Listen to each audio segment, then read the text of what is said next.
बघा इथं प्रॉब्लेम दिलेला आहे, if tan a equals to 1/2 आणि tan b equals to 1/3 find tan a plus b.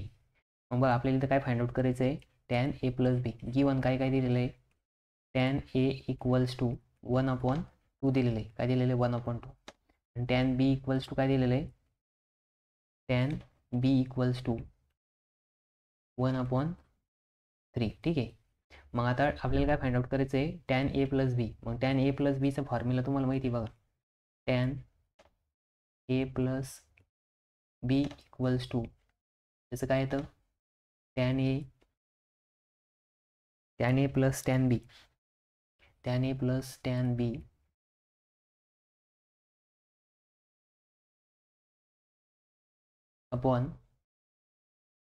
Upon काय 1 मायनस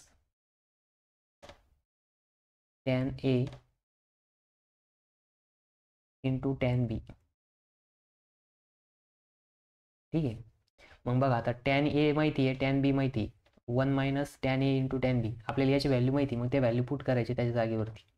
मग ठीक आहे, tan a किती आपल्याकडं 1/2, 1/2 प्लस इथं किती आहे 1/3 अपॉन इथं काय आहे 1 मायनस tan a किती आहे 1/2 आणि इंटू 1/3.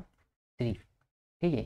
मग आता इथं 1/2 प्लस 1/3 हे किती, इथं 1/3 आहे. ठीक आहे, हे किती आहे 1/3 आहे.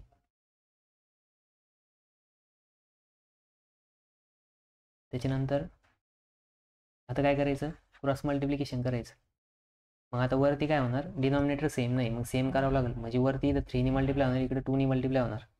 मग इथे येणार आहे 3 प्लस 2 अपॉन डिनॉमिनेटरला मल्टिप्लिकेशन येणार आहे 6. ठीक आहे, अपॉन इथं काय येणार 1 मायनस 1 आणि 3 दुने 6. ठीक आहे. मग वरती येणार आहे 5/6 अपॉन इथे येणार आहे 6 इंटू 1 6 मायनस 1 अपॉन 6. म्हणजेच इथं पण येणार आहे 5/6 इंटू 6/5. मग हे सगळं काय होणार, कट होणार. काय होणार, कट होणार. मग इथं येणार आहे tan a plus b equals to 1. किती येणार आहे 1. मग tan a प्लस बी किती आला, हा 5 कट झाला, 6 कट झाला. ठीक आहे. मग इक्वल्स टू 1 आलं. आता बघा इथं जर तुम्हाला अँगल विचारलेला असता की a plus B equals to what, काही आम्हाला काय आहे की अँड a प्लस बी. मग तुम्हाला जर a plus B find out केलं सांगितलेलं असेल, मग तुम्हाला tan a plus B equals to किती भेटलं, 1 भेटलं. मग tan 1 कधी राहतं, तर 60 डिग्रीला राहतं. मग तुम्हाला इथं असं लिहायला लागलं असतं, मग tan 60 डिग्री इक्वल्स टू 1. मग hence a plus B equals to 60 degree. ठीक आहे. म्हणजे तुम्हाला हे पण फाइंड आउट करता आलं पाहिजे जर असं विचारलं तर. पण आता आपलं ॲक्च्युली आन्सर इथपर्यंतचे. ठीक आहे. मग कधी कधी इथं विचारत्या फाइंड a प्लस बी, मग त्यावेळेस तुम्हाला a प्लस बी पण फाइंड आउट करता आलं पाहिजे.